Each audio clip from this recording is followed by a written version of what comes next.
So we're here on Doherty TV with no one else but four-time Mr Olympia, Phil Heath. Welcome to the show, Phil. Hey, thanks for having me on, Tony.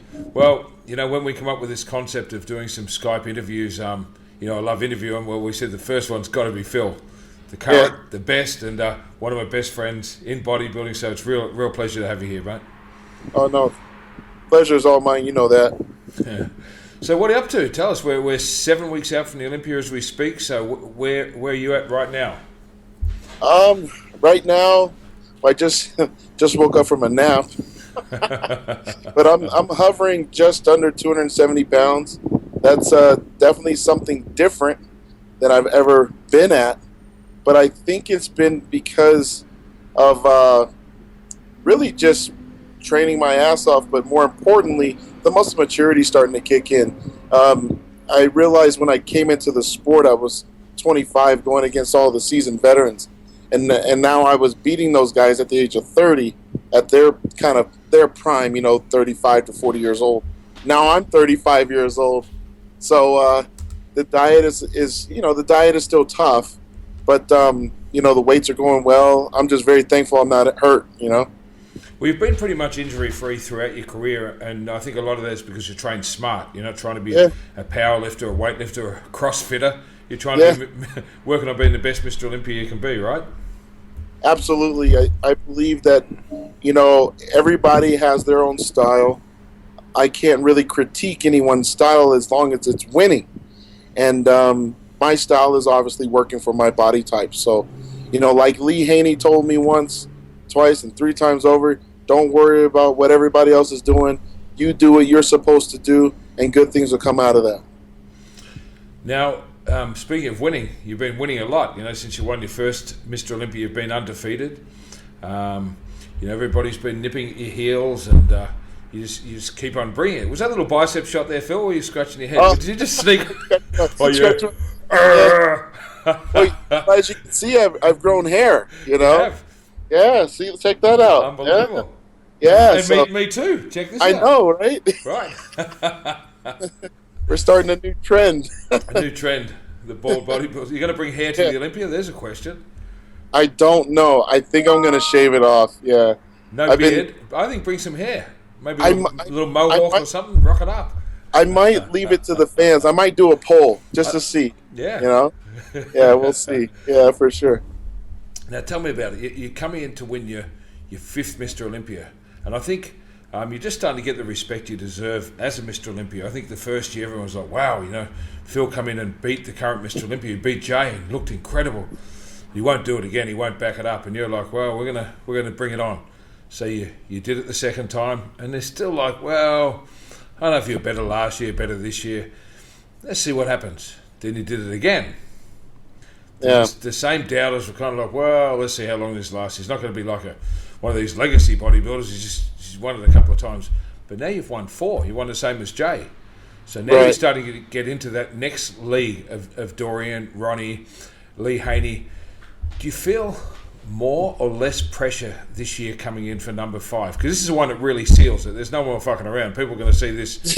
You win this year, it's like, well, what now, guys? How you going to knock that? Well, I think the same people that said I wouldn't be a good pro are now watching me go for my 5th Sandow. So each year, you're going to have people that are going to say, oh, well, just like what you said, can he do it again? Can he do it again? And I think what people are failing to realize, as far as the naysayers are concerned, is that when I came into this sport, I only had 2 years of experience when I turned professional. And I didn't have years and years of training. So they've really watched my body grow over the years into what they see before you. I think what the pressure I have is what I put on myself to really do better than what I did last year. Last year was my worst year, and I was sick and this and that and the other. And I think what sucked was that I wasn't able to show what I really wanted to, and I was. Believe it or not, like on Thursday, I looked the best I ever looked. And that also happened in 2012. And I remember in 2012, Honey comes to my room and I go, honey, look. And he like actually had a tear in his eye, and he goes, I haven't seen anything like that since Coleman. He was like, the shape, maybe not the size, but just the proportion and conditioning. He was like, I haven't seen that. He's like, we're going to win. And we did, but in 2014, I was, battling a lot of shit, just, I ended up getting sick like 8 weeks out, and, it just trickled on down, and it really messed my carb up. But then that Thursday, I was able to pull it together, and I remember looking at my friends, and I go, oh, man, this isn't good. And they're like, what? You look phenomenal. Like, this is incredible. I go, I'm 1 day early. And I have to hold on to this for Friday night. So there we are Thursday morning trying to hold it on to Friday night. It was just a mess. So Friday sucked, and then Saturday I was able to pull it together. And now, I have to, train with kind of that chip on my shoulder saying I didn't give the fans what I really wanted to. And, that was more than enough for me to put pressure, to do better. And I think everybody's going to see that for some reason, every odd year, I pull something crazy out of my hat. So what that means is 2011, and then 2012, different look. And then 2013 is an odd year. Holy shit. He comes out there. And 2014, oh yeah, he's got fucking distension on Friday. He fixes it on Saturday. We were expecting more. Well, guys, it's an odd year. So I'm on pace. You know what? Because I know you personally, and I talk to you, and I get to interview you with NPC News Online after Mr Olympia, and I always know whether you're kind of happy or not. Of course, you're happy to win, but I think more important, or as importantly as winning, you like to shock people. And when you don't, I feel like you let yourself down. Like knowing you like I do, I'm like, yeah, you're a little bummed for a guy that just won the Olympia, and it's because I know how high you want to raise that bar every year, right? Like when we talk off season, you're like, man, this is it. This year I'm going to show them something they've never seen before. And I know that's your great motivation. Now, the last 2 years, watching what you do with all the travel, personal stuff, everything that's going on, it's been a tough couple of years. But it seems this year you've eased back on the traveling. It seems that you're in the gym more and more, and you're kind of hungrier and in better shape this far out than I've ever seen you. Is that correct? I think so. I think also with running that nutrition company with Gifted last year, in its inception during the Olympia prep, was very, very strenuous on the mind. Well, it was. But not only that, the travel you had to do. Like I thought I travelled a lot last year, but everywhere I showed up in the world, you were there.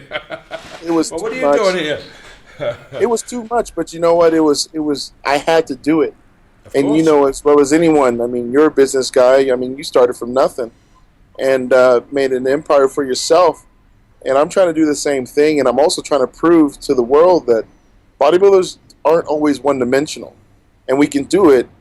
I mean, look, let's be honest. I mean, it's easy for a guy to go out and try to do these seminars to get fans motivated and business people motivated, but when you're just talking it, but are you really walking it? I'm actually walking it. Like, I'm actually on the plane doing the seminars. Okay, someone's like, well, this guy does seminars too. No.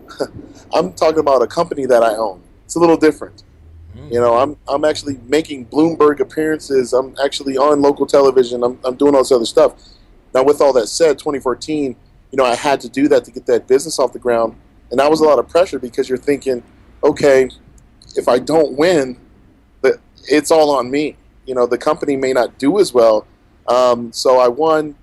Now, this year going in, we've got just under 40 countries with Gifted Nutrition in just 6 months of having products. So we've been busting our ass this off season, but now it's cool. I've got a full staff, all employees, they're kicking butt, and now I can just focus on winning. Well, you seem more relaxed with this prep than I've seen you in a long time. Like, we've been hitting each other on WhatsApp, and I'm like, hey, it's midnight there, and you're in the middle of the gym, doing your workouts, just crushing it. I'm like, Phil, you're on a mission. Yeah, I think what happens is, I started taking my own advice, that I give people. A lot of people say, they want to do great things in life, but are they willing to do it when no one else is watching, when no one else is willing to pat them on the back, tell them how great they are, liking their photos and stuff? I don't give a shit. I just figured, you know what? I've already won 4 of these. I'm not going to act like I haven't won before. See, most people will say, in order to win again, you need to act like you've never done it before. Guys, you've never won a Mr. Olympia. How can you tell me this? Like, I'm telling you right now, like if you were the best salesman in the world and you won it and you were the best salesman 4 times over, you should probably have the confidence to do it a 5th time. If you don't have the confidence and willingness to work hard at it, then you should just quit. So for me, it's like knowing who I am, knowing what I've done, and realizing that all I've got to do is be better than I was last year, and I put myself in a great position to win. Better yet, how about this? How about I go back to 2011 and 2013, merge those 2 physiques together, and then give you something to worry about? How about that?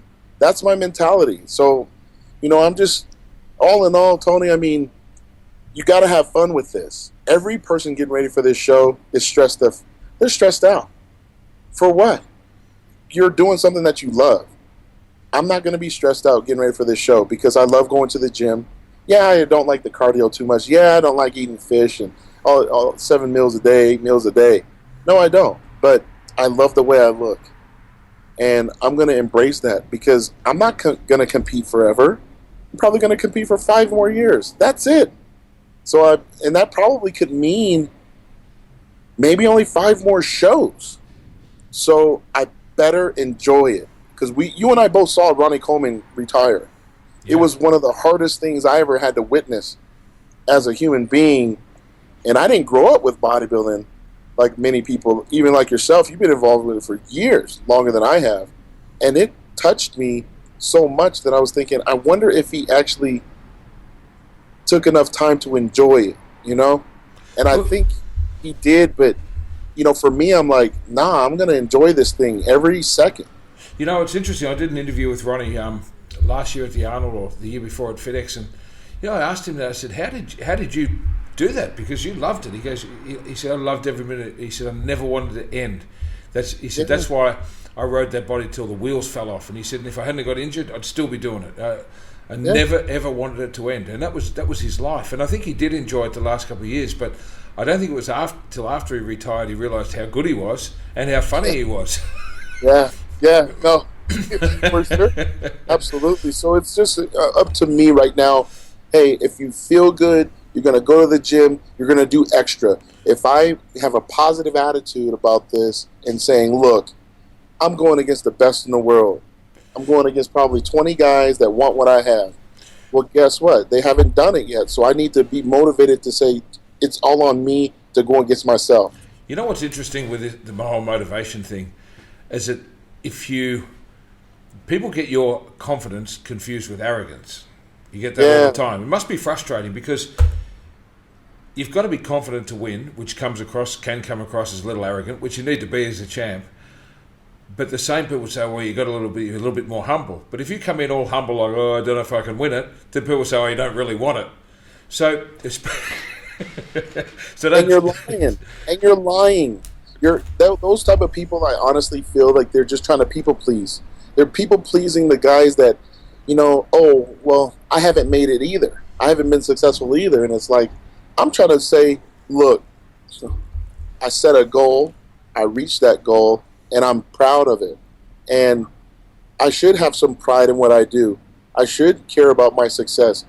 Tony, you got kids. If your son says, you know what, Dad, I want to be, the best rugby player, Australian rules player in the world one day, you're going to probably tell them, okay, well, that means you have to be the best in your own, age division. You have to be the best in the country, and you have to be the best in the hemisphere, and then you go from there. And, it's no different if your kid says, well, I want to be president. You have to still do the certain steps. Well, I've done those steps. I've done them. And I'm trying to encourage people to go after their goals. My competitors, even like Kai, he'll tell people to believe in themselves and stuff like that. The difference is that I'm doing it with a smile on my face and I make the shit look easy, and I don't complain. Well, you know what? Michael Jordan never complained. He just went out there and did it. Lance Armstrong won those Tour de France's, didn't complain. He was sick and everything. I've seen a lot of feats of human strength, and I just don't complain about stuff.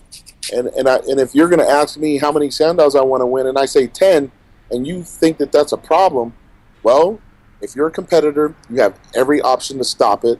If you're a person that roots for the other guy and you don't want to see me do it, well, I'm sorry, man. You don't have any control over that. But at least I have goals. And they say shoot for the stars, not just shooting for the freaking clouds. Shit, I can go above those clouds. Once you go past the clouds, then what? Then you're like, damn, I probably should have went higher. I'm gonna bet everything on myself. And at the end of the day, I've already won 4 Sandals by believing in myself. And if someone wants to say that's cocky, Muhammad Ali said it best. It ain't cocky when you backing it up, man. It's as simple as that. Now, you talk about maybe going on to win 10. When you started out, that would have been crazy. But now you're shooting for number 5, and from 5 to 8 isn't a real big jump. You're not getting injured. You're still young. Your body's young and fresh. And I don't think we've seen the best Phil Heath yet. And so, keeping that in mind, at what stage did you know? Now, stick with me on this one. I mean, you didn't grow up with bodybuilding. You didn't come up with a sport. You come up with basketball and every other sport. You come into bodybuilding, 2 years later you're a pro. Not long after that you're Mr Olympia. At what stage did you know that you could do what you're doing now? Was there a tipping point as an amateur or as a young pro where you went, hey, I'm going to be real good at this. So, you know what? Watch out, guys. When did you know? I think when I won my first pro show, that was huge. I won back-to-back weekends in 2006, beating a lot of good guys. But I think when I shook things up in 2010, after placing 5th at the Olympia after getting food poisoning, I remember that in 2009, after I got sick and I still placed 5th, I remember telling myself, I was like, there's no way in hell I'm going to ever be 5th place again. And, but I accepted, what I got. But it's like, I'm just going to have to try harder. And I remember doing that Arnold Classic in 2010, I was up by 3 points after prejudging and then lost by 7. That's something that's never been even talked about as the biggest. That's probably the biggest point swing we've ever seen in the IFBB, and no one's ever talked about it. And I remember losing to Kai Green, and I was like, damn, man, I thought I had this. And I said, well, you're just going to have to. I thought I was going to have tears about it. And I was like, you know what? Just shrug this one off, get ready for the Olympia. And then I got second at the Olympia, and then I was like almost happy that I got second. And that was the problem. That was the problem. And I said, that was the point, Tony, to answer your question. That's what made me want to be Mr. Olympia, because I was lying to myself. I was like, okay, well, I want to win the Olympia. I'm going to be Jay. I'm going to do this, right? And then I get second, and I let off a big sigh of relief because I got second, because second place is a very safe position because everybody roots for the underdog. Right. So I was like, you know what, Phil, you're a pussy for even being okay with second place. You're okay. If that's all right with you. It's funny, I've never looked at any second place trophy or any second place medal I've ever gotten in bodybuilding. I got 2 from the Arnold Classic, Columbus, and 1 from the Olympia. I don't even know where they're at. I'll look at them. And I don't even, if I lost it, I wouldn't even care. But if I saw it, it would be a reminder as to accepting the fact that you don't like this and you did something about it. And that was in 2010 when I said, you know what, I ain't losing ever again. I don't like that. Coming from a team sport and a very competitive upbringing you've had, I think to you, second is losing. There's winning, there's losing. There's not, placing doesn't really count, right? I lost to Dexter Jackson in 2008, and I swear to God, I felt like I beat him. But, the judges got it right. He did win. And then I remember losing to Kai at the Arnold and then losing to Jay, and all 3 times they just felt like shit. Everybody's patting you on the back, saying, yeah, you did a good job. But I'm like, man, that just to know that there was one person in your way. See, that's why I know that, like, when people talk about the rivalry between Kai and myself, is there love and hate? I go, well, I wouldn't expect anything less from Kai disliking me, because I know what second place feels like, and that it sucks. It's the worst. It's the worst feeling in the world. You're right, because you can be 3rd, 4th, 5th, and that's kind of okay. But second, there's just this one guy, Phil Heath, ruining your life every chance he gets, right? Well, yeah, if you're 5th, you could make up some shit, right? I hear it all the time. Oh, I got overlooked, or I was. Yeah. But when you're second, it's like, And then you look at the score sheet, and it was straight first for the first place. You're like, wow, they all had me losing. Damn. What do you do? You're going back to the drawing board year after year after year. You know, and for me, I can't accept that. That's failure to me. You know, I just won't. And I guess that's what drives me, you know, because I don't want to feel that again. You know, it's a little like boxing when Mike Tyson used to just knock people the fuck out. They all lost. Yeah, you're second, but you got knocked out. Yeah. But you know, there was one second place in your career, and that was that last one you got to Jay.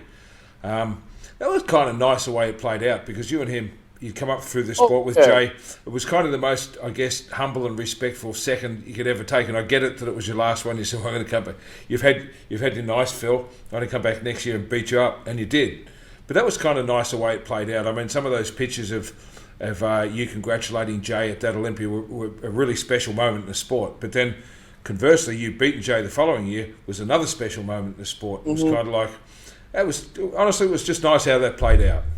I agree. I don't think we'll probably ever see something like that in our sport again, because of how we met, under all the circumstances of, you know, our friendship, and then just my background and his background. People from a basketball background would probably never become a pro bodybuilder, let alone be Mr. Olympia. And then be best friends with a guy like Jay. You know, he's always been a stand-up person, first class all the way, man. And you know, it's funny, I haven't even scrolled through those pictures, but I know you and a lot of the people have them of us just standing there talking, you know. And I will say this real fast, I miss him up there, you know. It's tough not having him there. Yeah, you know what, it is. And it's tough as a fan, a promoter, not seeing Jay compete.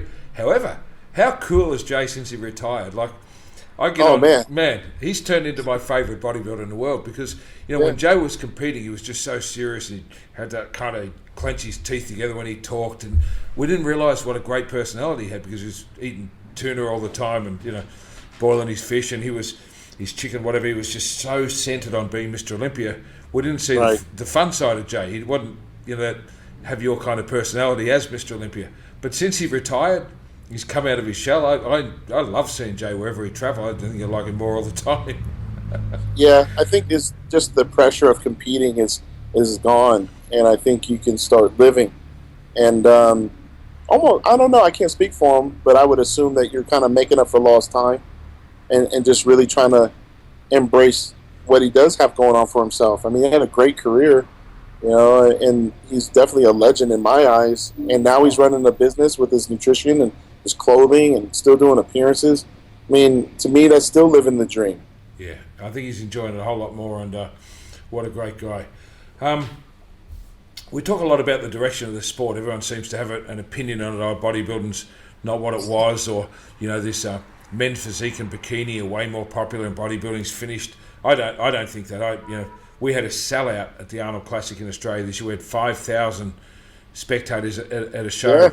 Yeah. With a population of 20 million in the whole country. So to me, bodybuilding's on the up and up. But you sort of have a certain responsibility with your legacy or your time as Mr. Olympia to make sure the sport does go forward and does work. You've kind of got a responsibility, I think, to take this sport forward. I think you're doing a great job with it. But where do you see the sport in 10 years' time? In 10 years, 5, 10. I know. Well, in 5, I'll do my last show. Your last show in Australia. You know what's funny is that I was talking about it to a couple friends of mine, and I thought, you know, I might actually do a farewell tour, and whether it be ending in Vegas or ending somewhere else, I don't know, but I will think about it harder as time progresses, because I want to have everyone see me for the last time. But 5 years from now, I think the bodybuilding will be, you know, it will be on a bigger stage. I mean, we're going to sell out this year at the Orleans Arena. I mean, it's been growing every year. You know, a lot of guys make it seem like bodybuilding's dying. Absolutely, you know, I'd say the other like men's physique and bikini have strong numbers, but nothing against them. The people that come there, they stay there to watch the bodybuilding. and they've always done that. And the proof is in the attendance, of us. And I always want to remind the guys that do physique and the girls that do bikini, it's not about who does what. It's about how many people we all can reach together and inspire other people, because everybody might not want to be a bodybuilder.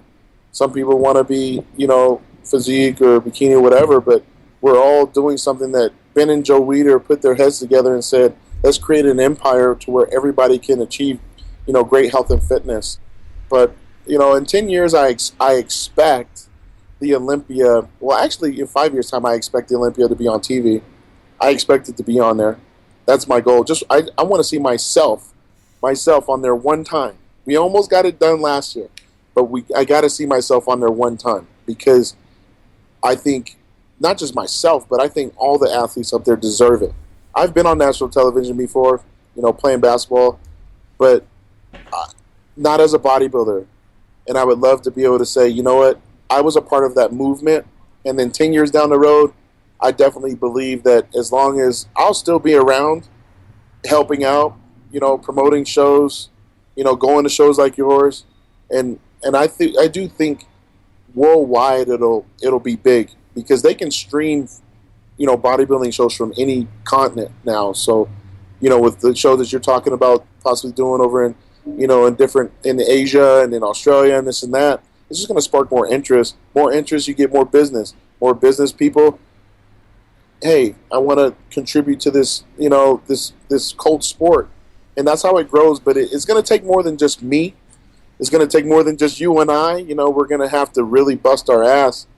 But I think you and I both know that with the passion that we have, and we have the ability to get people motivated, it's just going to spark more interest. So I think bodybuilding is always going to be number one.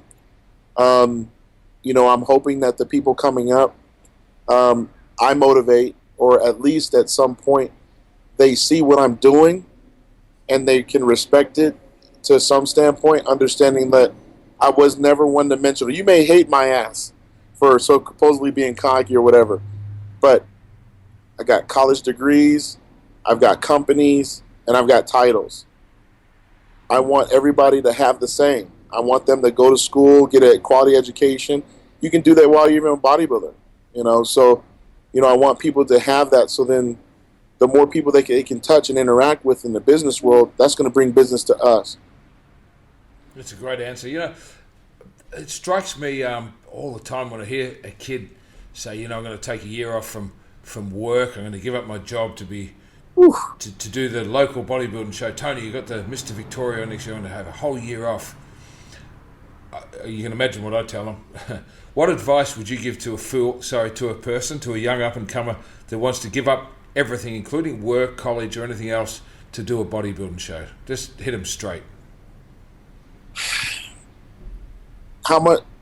Write down how much money you would make. Plain as day. Will it get your rent paid?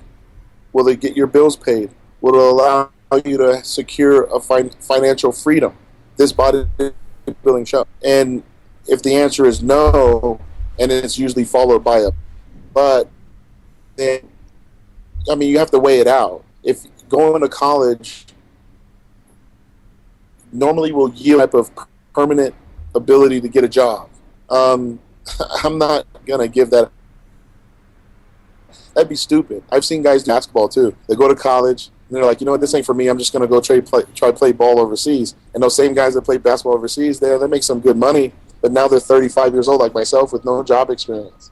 And now they're very one-dimensional, and they really have nothing else to fall back on. And now they're going against people in the workplace that are 35, that are actually their CEO now, and making $500,000, $1 million a year, and that could have been them. So I'm not telling anybody to not go after their dreams, but I know it's a long answer.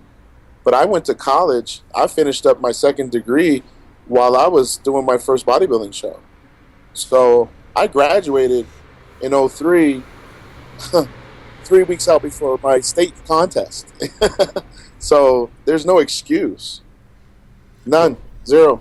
And the easiest way to stay on your diet is to be busy, right? So imagine if you had all day just to eat and work out. You'd end up cheating on your diet anyway. I would. Well, I mean, I question myself with that. Like, what would I do if I didn't have to travel at all? And I'm thinking, gosh, like, I would almost be bored because, I mean, I find a way to occupy my time, I guess, but I guess my point is that anyone that has that much time and they can't improve enough to be a badass bodybuilder, they should try to be more balanced and find work and something. What's a backup plan for you? You know, we all tell our kids, like, always have education because it's a good thing to fall back on. Well, what is your fallback on plan? Because you could hurt yourself in the gym. Now what? You know, if I got hurt, God forbid, if something bad happened to me, I still have my brain. As long as I got my brain, I'll be all right. And like I said, I just try to encourage, especially these younger cats that hit me up. They say the same thing. Yeah, you know, take a semester off from school because I got a show. And it's like, oh, God, really? Whoa. Well, I guess if I had a kid that said that, I might slap him, you know, because it just doesn't make sense to me. Yeah, I'm with you. Now, Phil, we talk about not being one-dimensional and this and that. And I always stick up for you. People say, oh, Phil, this and that. I say, you guys don't know Phil. So in doing this interview, I want them to get to know Phil a little bit. Now, you and I always talk about cars when we get together. We never talk about chicken breast or Mr Olympia, blah, blah. We do that for interviews. But let's talk about cars for a minute. What year is it, your Chev? Tell us a little about that. Oh, it's a 1970 Chevelle? Chevy Chevelle, yes. It's got a LS3. Well, I had a small block Chevy motor and a 352 with a custom blower. Yeah, I took the motor out, the previous motor out. It was a small block Chevy. I couldn't stand the carburetor. You know, I just couldn't stand the smoke. You know, like I walk out smelling like I was working at a gas station, you know. So, did the LS conversion, and I got a 408 LS3, and did that swap, put a 95 millimeter turbo on it, you know, redid all the headers, pipes, wiring, everything. So now it pulled on the dyno. On the dyno, it pulled 801 on 16 pounds of boost, and I run E85 on it. So, but yeah, not bad for 16 pounds of boost. I mean, I can run 22 and be well over 1,000 horsepower, but that's a little crazy, you know. You start blowing stuff up. Phil, yeah. Do you get to get out and drive when you're not on the road? Do you just get out and I know it's summer over there now. You're in Colorado, right? So it's cold 6 months of the year, snowing and all that crap. So now it's summertime. Do you get out and have a drive? You know, I plan on it next week, just to do some other things to it. But you know, I like training at night, and that helps because I can kind of take the long way, and there's usually less traffic.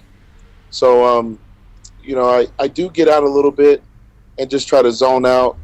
Run, you know, today I ran some errands and took the long way home, and you know, I was driving my Escalade, and I've got too much bass in that damn thing. I probably shouldn't be able to hear by now, but you know, just zoning out and just, you know, just listening to music. And you know, I get that private time, but you know, I've been able to take time out this year and work on a new hobby. I've been playing the electric guitar. So I've been trying to. Don't sing. Tell me you don't sing. No, I don't sing. I'm not pulling a Kevin Levrone, you know. I'm not that good. That's where I was heading. No, I'm not him. But I've just been, you know, I wanted to be able to do things like you said. People are going to start realizing I do things for that shock value, because you look at a bodybuilder, you have all these stereotypes, mostly negative. I do everything for shock value. I will tell you to your face, hey, you know, I went to college, I did this, this, and this. Yeah, I played basketball, so you probably didn't think I had functional muscles and could run and jump and this, that, and the other. You know, what other hobbies do you do? Oh, yeah, I drive cars, and, you know, I play music, this and that and the other. Oh, what else you do? Oh, I play video games with the kids, you know, I can screw around, go, you know, hunting or whatever. You know, I'm always willing to learn new things because that's what I should do in this life. You know, I should learn as much as I can And on my social media, I mean, a lot of people have started to like it because they realize that, wow, we have the same interests and they bodybuild too. But now they can say, hey, you know, Phil, he isn't just about, you know, sneakers and stuff. Like, he has the, you know, he likes the same cars, the same clothes, the same music, same movies, you know, stuff like, we have the same special interests. So I kind of do it for that as well. Okay, I'm going to shoot some car questions. If you and I are just going to go shopping today, we're just coming to a whole bunch of money. I want to go buy a luxury car. I'm talking top-end luxury. What would you go out and buy today? Man. That we could drive every day, or just like... Yeah, drive whenever you want. You're a billionaire. For this conversation, you can do whatever you want with it. Okay, so you got to give me two cars. We're going to do a luxury, we're going to do an exotic, and we're going to do a classic. Okay, so a luxury car. Luxury car. I've got to do... Oh, man. I've got to... Well, for me, a luxury car, I've got to do a Rolls Royce. You know, I've got to do like the, you know, a Phantom. I got to do a Phantom. You know, or actually, no, I'll do the Wraith. I'll do the Wraith. You know, that's a good answer, because that's my answer. You know, I was looking at them last night. I was in the sauna at home last night. My latest hobby to kill time in the sauna. I've been doing this infrared sauna. It's really, I love it. And to sit there on the iPad and look at luxury cars. So that was my choice, was the Rolls Royce Wraith. In fact, it's my new screensaver. You see the stars. Right. Hey, you see the stars up top, you know? You're diving under the stars all the time. That's my new screensaver on my phone as of today, honest to God. The Wraith. Well, well, we know what that means. We know you're going to get it then. See, you visualize it, you're going to go out and grab it one day. I say to people all the time, just dream big. You know what? If you dream small, you're only going to get small. You dream big, it just might happen. Now, exotic. Oh, man. Now, see, I've been looking at that new 488 Ferrari, the GTB. Yeah. The 458 replacement. Now that's a mean machine. 660 horsepower. You're going. That's 100. I believe 100 horsepower more than the 458 Italia. That's pretty sick. But you know what? I actually like the F12 because you don't see them. And you know, just big motor. You go up against anyone, you got over 700 horsepower, you're going to smoke the shit out of them. Gosh. But hey, if we got all the money in the world, why not just go ahead and say fuck everybody and get a Koenigsegg. And just say screw you. Yeah, I just get a Koenigsegg. If we're going completely no money worry, I'd get a Veyron just because Arnold's got one. I mean, how badass is that? Arnold, I've seen pictures of him driving down Santa Monica in his Bugatti Veyron. That's another level. It's a sick ride, man. I remember when I was driving my Super Sport in the Bentley. I was in the Bentley and I see this car and I'm like, it's like a spaceship. So I tried to catch him, and I think he saw me coming up on him, and he just floored it, and I couldn't catch him. Wow. And I'm thinking to myself, the Bentley Super Sports is very, very, very, very freaking fast, and he was just pulling away, and I'm like, I need that car. I was like, I need that car. I need that car, man. But, yeah. If we take Koenigsegg's and Veyrons out of it, I'm still going to go the Aventador. Ooh, yeah. Because you know what, Phil, they don't handle, they're uncomfortable, but have you heard those things? Yeah. That note, I know. I don't know if I told you, when we left, where were we? Cologne in Germany this year. I went down to Munich and hired the new Lamborghini Huracan, and just because I wanted to drive on the super autobahn with no speed limit, because we just can't drive like fun at home. And you know, I should have got the Aventador. That was they didn't have one on a day, and I kind of cheaped out. I think it's like a few thousand difference. And, yeah, it was fun, man. It was you know what was fun? It had a great note, like when you hit the sports mode and just lit it up. It had an incredible sound to it, but it was as uncomfortable as all hell. We did like 660 Ks in 24 hours and didn't stop. But how cool is it not to be looking over your shoulder for a cop car or an interception or anything? That would, it's worth the pay. Yeah, it's worth paying.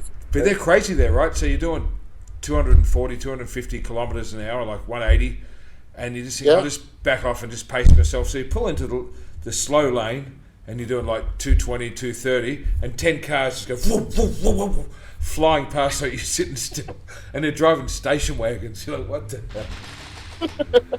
Yeah, that's wild. No, the Aventador is awesome. The problem I have with it is that it has a very long nose, and you have to get really used to it. So it's not something that everybody should drive. Like if they were to just come up on some money, because you would normally hit that front fascia on something, and it would ruin your whole year. It'd ruin your month at least.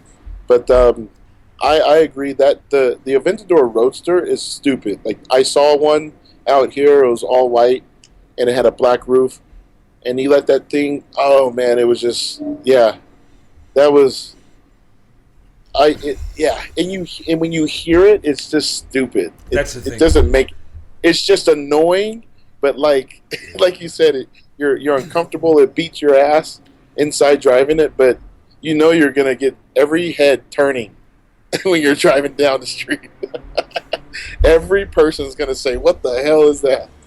All right, now we're going to do a classic car. Now this is really hard because you've got 100 years of motoring. Where do you start and stop? But you just go out and buy something really, really cool-ass classic. I would probably do, man.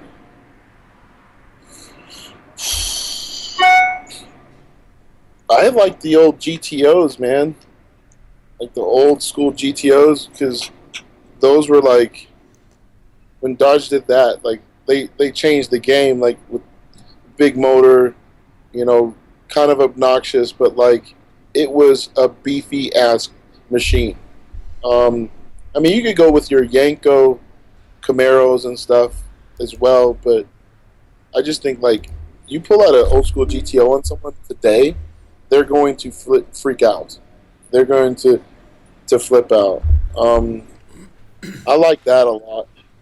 I think you're pretty on track with that. I'd be there with you, or a Roadrunner, like a Plymouth Roadrunner, something. Yeah. Some of those late 60s. I mean, I was born in 64, so I'd really love to get a 1964 something. Yeah. And Dodge would work. Chev, Dodge. I mean, I love. Kudos to America. I mean, for modern exotics, the Italians have got it, and the Germans have out of this world with the luxury cars. But for classics, USA, all the way, brother. All day. We know how to make some loud, obnoxious vehicles. Oh man! Now, just the rumble. Phil, you've kind of become our adopted Australian. I've taught you some bad Australian words, which we won't use for this interview. Yeah. We'll get that offline because I've got to tell you about one. But what's a message for all the Australian fans before we wind it up? That I miss you guys. That is the biggest thing I wanted to say, is that I actually miss you guys because I don't feel like I'm there long enough. And, I've got so many amazing fans there that I've told my friends, I told my family, I was like, man, if I could move there for a while, I would do it, just because they got shopping, they got cars, they got food, and they got tons of gyms that you have. So I'm good. But, I just want to tell all of you guys that I miss you guys so much. And I think some of you guys are coming to the Olympia, so I really hope you come up and tell me that I'm a mad cunt. So,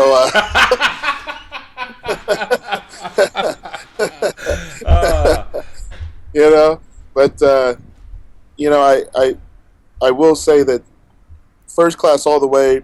You guys are awesome. I mean, Tony, you've been really a big piece of that because of your enthusiasm for the sport. I mean, who else could do a show like yours and make it so big that it would attract the likeness of Arnold Schwarzenegger? I mean, that's saying a lot. So, Arnold's not just going to team up with anybody. And you guys had a great show. I was there. And to know that, like, I personally felt like they were more engaged at your show than they were in Columbus. And it just goes to show that the fans there, they just have such a huge appreciation for not just their own hometown guys that compete, but for everyone that competes. Everyone gets an applause. You know, as an athlete, you know, you're up there on stage and you just want to be acknowledged. You know, you just want to be liked for your hard work. You know, you're doing this by yourself. I mean, no one can lift that weight for you, and you grow. And to know that, like, the people of Australia and parts of New Zealand come out and just show that much love, I'm always going to be a fan of Australia. We got a lot of friends out here, Phil, because you came here before you won your first Olympia. We got to know you real well. You've been supported just about all of our FedEx shows. You were here for the first Arnold, and one of the things that I was really adamant about doing with this year's Arnold is having you guys, as in our Hall of Fame bodybuilders, in that front row watching the show. And I think sometimes around the world they forget about the importance and the fact that you guys are crazy fans. And if they just offered and said, "Hey, Phil's in town, what the hell, we've got to get him at the show," and acknowledge him and make sure the fans show him some love. To me, that was one of the highlights of the whole show, was having you and Ronnie and Jay and everyone that come out to support the show right there in that section saying, "Well, I ain't doing it without you, so you're coming." Right? Yeah, I mean, and that just goes to show, like, all of us that you just mentioned, you made friends with us before we were anything. But, that's a big deal. And essentially, we always come back to those people who show us the love. And you got us plastered all over the town, in your gyms and everything. I mean, shit, like, I'll travel there just to go see the photos on the wall. And yes, going to your show and being acknowledged like that, that's just special. Well, I can't wait to have you back here next year, Phil, for our second instalment of the Arnold Classic. But next time I see you is going to be at the Olympia. And that's right. Yeah, one of my favourite places in the whole world is Backstage at the Olympia. I feel so honoured to get to do that gig. I do it for nothing, but I do it for nothing for the next 100 years if they let me in, hanging out with Frankie backstage. And we're kind of running it back there now. We've got it down pat. But one of the highlights is interviewing you after you win the Olympia, and feel really, really privileged to do that. So the next time I see you, I'll be saying, "Hey, 5-time, how does that feel?" Yeah, I hope so. And I know that these other guys, I mean, they're just completely incredible. I can't take nothing. I can't talk shit and say these guys don't belong there. They all have earned the right to stand up there on that very stage, and may the best man win. And I'm just doing my best out there to give the fans what they've been asking for. I know Arnold has wanted, to slim everything down and, make sure the stomachs are tight and this and that. And I think we all know. I think even Jim Mangan, he's always told us that. I remember turning pro 10 years ago, and that was a big issue then. And I know going into this Olympia, we're all trying to take that message and do the best we can. So then hopefully we give the fans and even the judges a better performance, Well, we look forward to it. I know you pretty well, and I know you're really on track for this year, so I can't wait to see you there, brother. And hey, thanks for coming on our first instalment of Pro Talk on Doherty TV. This is going to get huge, so it was very appropriate to me that I had my favourite bodybuilder on in our first instalment. So much love to you, brother. Oh, thank you, bro. I appreciate it, man. All right, we'll talk soon. See you, Phil. Yeah. We're out. All right.